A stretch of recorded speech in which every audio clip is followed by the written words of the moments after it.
Hello everyone मु जाजनिका ओडिया गुरु channel को आपनको स्वागत करूची। आमे आज ठारू पेडागोजी पढ़िबा स्टार्ट करबा child development and pedagogy. Okay एथिरे आपण जदि जेटी पे प्रिपेयर करूचंदी किबा जे कोनोसी आपण कॉम्पिटिटिव एग्जाम दोउचंती हमर टीचिंग लाइन रे सबुथिरे ये काम रे आसीबो। ताले प्रथमे आमे देखिबा जे एथिरे आमे कोन कोन सब कवर करबा। प्रथमे आमे देखिबा कोन कोन कवर करबा। देखंतु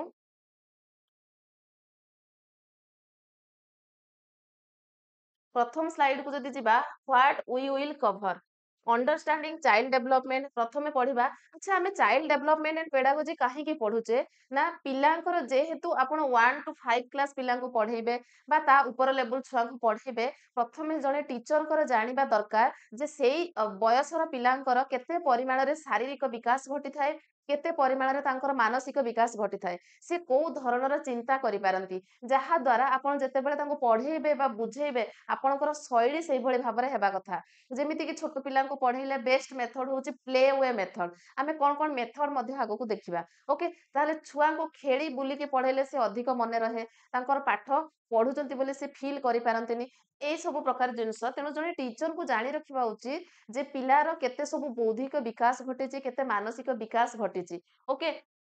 तेणु प्रथमे आमे देखिबा अंडरस्टैंडिंग चाइल्ड डेवलपमेंट कोन प्रथमे बुझिबा। तापर सेकेंड पॉइंट रे देखिबा अंडरस्टैंडिंग लर्निंग प्रोसेस प्रथमे पिलार डेवलपमेंट केते हेइची तार ग्रोथ डेवलपमेंट केते हेइची जानिला परे कोन करबा ना लर्निंग प्रोसेस को पुनी बुझिबा। ओके शिक्षण पद्धति को आमे भल भाबरे बुझिबा। तापरे लर्नर इनक्लूसिव कॉन्टेक्स्ट कोन देखिबा लर्नर माने तांकु नेकी कोन कहा जाय लर्निंग सेंटर एवं टीचर सेंटर व्यतीत लर्नर सेंटर होची सबुठु बेस्ट मेथड ऑफ टीचिंग माने पिला केंद्र करी आमे पढेबा पिला होचंती centre of learning. Okay centre of learning process पिला जहा चाहिबे तांकर सुविधा अनुसार ताको आमे निजो को आमे मॉडिफाई करबा। ताहले लर्नर इनक्लूसिव कॉन्टेक्स्ट देखिबा राइट टू एजुकेशन देखिबा child right and child abuse पिला कोन अधिकार रहिची एवं केउ भली भाबरे से माने निर्यातित होउचंती आमर करिकुलम टीचिंग करिकुलम कोन रहिची हम एजुकेशन रो। तापर प्रोसेस ऑफ करिकुलम ट्रांजैक्शन रो सब कोन कोन प्रोसेस रहिची ये तो होचे सब मेन हेडिंग ता भितरे पुनी बहुत सारा सब हेडिंग अछि सब पॉइंट पुनी हमें कवर करिबा। Okay approaches to learning and teaching एवं लर्निंग रो कोन कोन अप्रोच रहिबा उचित एवं फाइनली देखिबा लर्निंग असेसमेंट बा इभालुएशन आमे किभली भाबरे शिक्षण पद्धति को शिक्षण प्रणाली को मूल्यांकन करिबा पिला केते कोन सिखिला लास्ट रे आमे ताकू केमिति आकलन करिबा ता विषय पढिबा। ओके ताहले फर्स्ट पॉइंट प्रथमे देखिबा अंडरस्टैंडिंग चाइल्ड डेवलपमेंट। ताहले अंडरस्टैंडिंग चाइल्ड डेवलपमेंट भितरे पुनी आउ किछि सब पार्ट आसुची जेमिति कि कॉन्सेप्ट माने कहार कॉन्सेप्ट ना concept of development child development रो कॉन्सेप्ट आमे जानिबा। ताहले डेवलपमेंट जानिबा पूर्वरु प्रथमे ग्रोथ मध्ये पढिबा आमे जदी ओ ग्रोथ एवं डेवलपमेंट को इंटरचेंजेबली आमे यूज करि थाउ किंतु एक्चुअली सेथिरे डिफरेंसेस अछि ताकू मध्ये देखिबा ए कॉन्सेप्ट भितरे आमे जानिबा ग्रोथ कोन डेवलपमेंट कोन बोथ ग्रोथ एंड डेवलपमेंट भितरे सिमिलरिटी कोन अछि डिसिमिलरिटी कोन अछि। ओके नेक्स्ट तांकर प्रिंसिपल देखिबा प्रिंसिपल ऑफ डेवलपमेंट एवं stages of child development first point रे तीनटा जिंस आसुची कॉन्सेप्ट प्रिंसिपल एवं स्टेजेस ऑफ डेवलपमेंट। ओके तापर नेक्स्ट पॉइंट हला कैरेक्टरिस्टिक्स ऑफ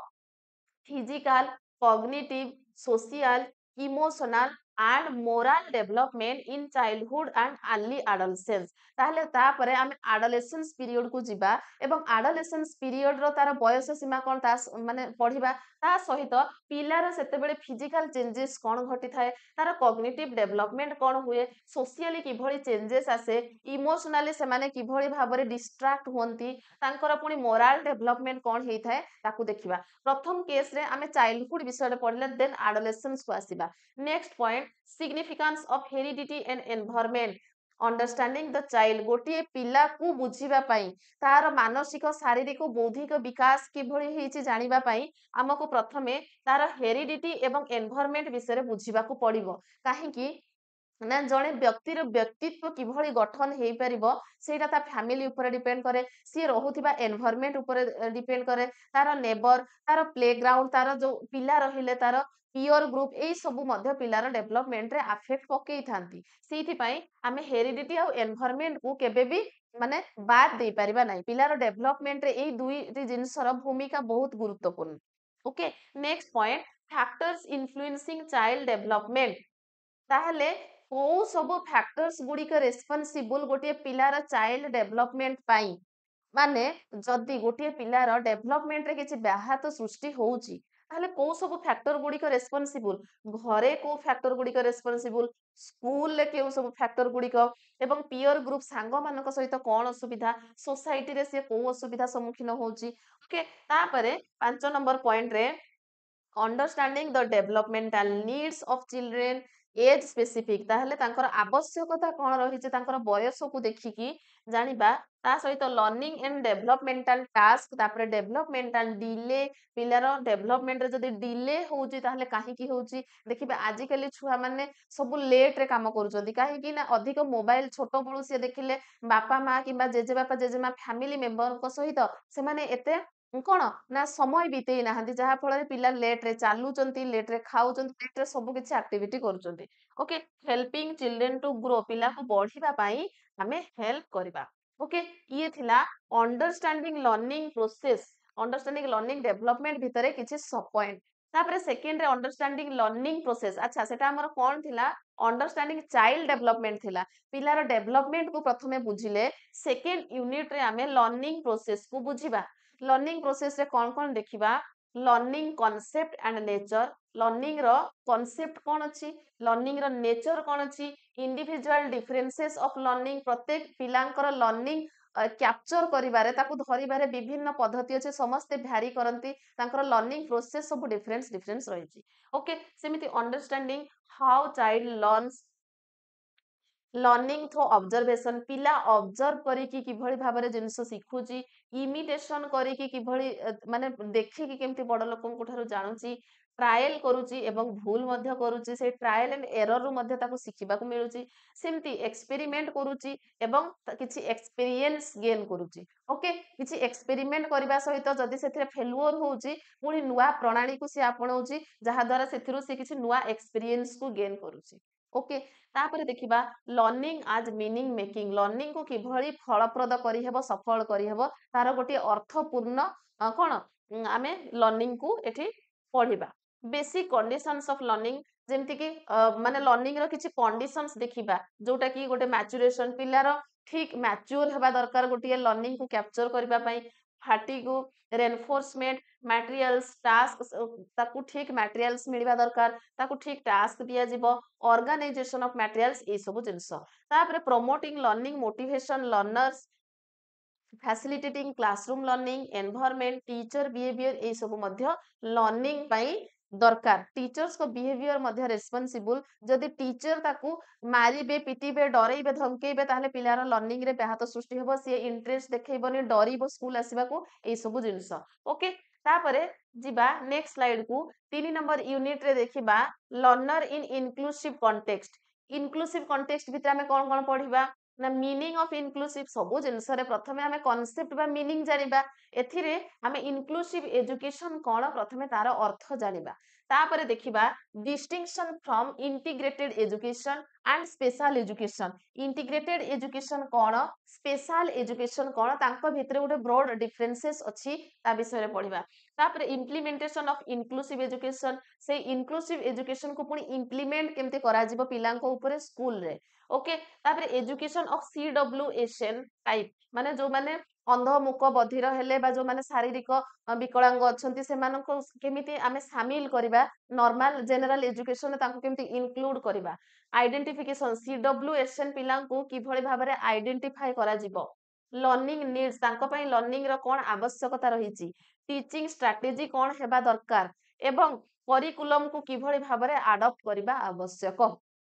ओके तापर नेक्स्ट देखिबा एजुकेशन ऑफ गर्ल चाइल्ड रो एजुकेशन पई इंपोर्टेंस दिया जिबा उचित issues and strategy to address initiatives taken so far education of socio culturally disadvantage जो माने कि हमर मुख्य स्रोतरु टिके बिछड़ी की रहउजंती जो पिला माने स्कूल आसु नाहंती पढु नाहंती से माने कोन डिसएडवांटेज ग्रुप रे रहिजंती कल्चरली हो बा सोशियली हो से माने कौन करूचंती ना टिके दूर रहउचंती एजुकेशन रु तांको केमती पुणी सामिल करिबा सब पिलांक सहित मिसिकी किभଳି ସେମାନେ पाठ पढ़िबे सेति प्रति गुरुत्व देबा ओके तापरे नेक्स्ट आमे देखिबा राइट ऑफ चाइल्ड पिलार अधिकार कौन रही जने जन्म हेबा पर ठारू बहुत किछि अधिकार ताको मिली थाए जेमिति कि सेही भितर गोटे इंपोर्टेंट राइट्स होचे हमर राइट टू एजुकेशन आरटीई समस्तंकर पढ़िबार अधिकार अछि साक्षर हेबा पई समस्ते बाध्य child right and child abuse पिलार कोन अधिकार अछि एवं सेथिरे कोन व्याहत सृष्टि होउची करिकुलम केमिति हमर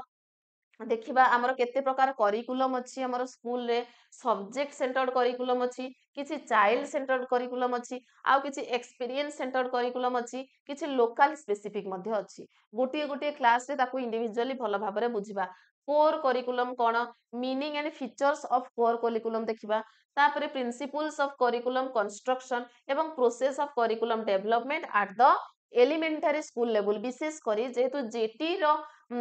रो 1 टू 5 पिलांक पई आमे पढुचे तेणु एथिरे से बेसी इंपोर्टेंस देइची एलिमेंटरी लेवल स्कूल पिला मानकर करिकुलम प्रोसेस किभଳି भाबरे हेबा आवश्यक ओके तापरे हमें जदि नेक्स्ट स्लाइड को जिबा एथिरे हमर 6 नंबर यूनिट आसी जाउची एवं 6 नंबर यूनिट रे कोन देखिबा ना transaction guiding principal for curricular transaction NCF 2005 very very important national curriculum framework 2005 रे एजुकेशन रिलेटेड कोन सब हमर इंप्लीमेंट हेची तापरे स्पेसिफिक ऑब्जेक्टिव देखिबा करिकुलम लर्नर्स कॉन्टेक्स्ट रू एवं ऑर्गेनाइजेशन को सिलेक्ट करिबा लर्निंग एक्टिविटीज एवं एक्सपीरियंस किभଳି गेन हेबो से विषय रे देखिबा तापरे स्किल्स फॉर क्लासरूम ट्रांजैक्शन पिला क्वेश्चन पचारिबो केमती से स्किल तार केमती डेवलप होबो क्वेश्चन पचारिबार स्किल आ गोटे होची कम्युनिकेशन स्किल से किभଳି भाबरे इंटरैक्ट करिबो एल्डर मानक सहित तार पीयर ग्रुप सहित किबा ताठु जूनियर पिलांक सहित किभଳି इंटरैक्शन करिबो कथोपकथन किभଳି करिबो तापरे ब्लैक बोर्ड राइटिंग स्किल किभଳି हेबा उचित ओके तापरे प्रोवाइडिंग रेनफोर्समेंट टीचर एठो जानिबे जे पिला को किभଳି रेनफोर्समेंट देबे बाहाबा साबासी देबे गोटे जिंस जदि से करि दउची ताकू धन्यवाद देबे भेरी गुड कहिबे जहा द्वारा से इंटरेस्ट देखैबो नेक्स्ट किछि काम करिबा पई ओके क्लासरूम मूवमेंट ए सब जिंस तापरे नेक्स्ट हमें जदि देखिबा एटा हमर कोन थिला 6 नंबर यूनिट 7 नंबर यूनिट रे हमर आसीबो approaches to learning and teaching approaches to learning and teaching से आम जब देखा टीचर सेंटर लर्नर सेंटर एवं लर्निंग सेंटर अप्रोच को अप्रोच रे पिला को आमे पढ़ेबा किछि पद्धति अछि जोटा के टीचर सेंटर्ड अप्रोच बेसी शिक्षकों को इंपोर्टेंस दिए टीचर सेंटर्ड सेति पय कहै छी आउ किछि अप्रोच जोथिरे लर्निंग को बेसी इंपोर्टेंस दिया जाय छी ताकू लर्निंग सेंटर्ड अप्रोच कहै जाउ छी आउ किछि सेमति अछि जोटा कि लर्नर सेंटर कहै होची पिलांको ऊपर बेसी एम्फासिस दिया जाय ताले ए तीनोटी भितरु आमे जदि देखिबा सबुटो बेस्ट हमर होची लर्नर सेंटर अप्रोच काहे कि तांको भितर सब डिफरेंसेस कोन आमे आगो को बेसी माने क्लियरली ताको आमे डिस्कशन करबा किछि भी व्यस्त होंतुनी कॉम्पिटेंसी बेस्ड अप्रोच कोन जानिबा एक्टिविटी बेस्ड अप्रोच कोन जानिबा एवं ए एक्टिविटी बेस्ड अप्रोच भितरे पुनी सब पॉइंट अछि activity and its elements characteristics of activity varieties of activity जोठी की करिकुलर एवं अदर करिकुलर एक्टिविटीज इनक्लूड रहिबो ओके तापरे आमे जिबा नेक्स्ट स्लाइड को जोठी की हमर यूनिट 8 अछि सेथिरे मेंशन अछि लर्निंग असेसमेंट केमती पिलांको करा जिवो लर्निंग असेसमेंट करा जिवो मूल्यांकन करा जिवो जे एबे पिला केते सिखिले केते जानिले ओके जेति की मेहनत करा गला लर्निंग ता इफेक्टिव हेछि कि नै जणा पड़िबो ओके ताले कांसेप्ट ऑफ मेजरमेंट जानिबा इवैल्यूएशन टर्म रो अर्थ जानिबा एवं असेसमेंट जानिबा एठी आमे इवैल्यूएशन एवं असेसमेंट भितरे टिके डिफरेंसेस मध्ये पढिबा तापरे सबुठु इंपोर्टेंट होउछ हमर continuous and comprehensive assessment okay CCE बोली कहा जाय कंटीन्यूअस एंड कॉम्प्रिहेंसिव इवैल्यूएशन मध्ये तो कहा जाय tools and techniques of assessment को मेजर करबा पई किछि टूल्स एवं टेक्निक्स आवश्यक पड़ी थाए जेमिति कि अचीवमेंट टेस्ट टीचर करंती टीचर ऑब्जर्वेशन करंती इंटरव्यू करंती एवं पिला को रेटिंग स्केल द्वारा मध्य से एनालिसिस करंती जे पिला केते शिखिची चेकलिस्ट यूज करंती केस स्टडी करि पारंती क्वेश्चनेयर प्रिपेयर करि पारंती किंबा प्रोजेक्ट साहाय्य मध्य से एनालिसिस करि परिबे जे पिलार लर्निंग टा इफेक्टिव हेइची कि नाही से जेतिकी जिंस जानिबा कथा जानिची कि नाही ओके तापरे preparation of different type of test item विभिन्न प्रकार टेस्ट आइटम रो टीचर किभଳି प्रिपेयर करिवे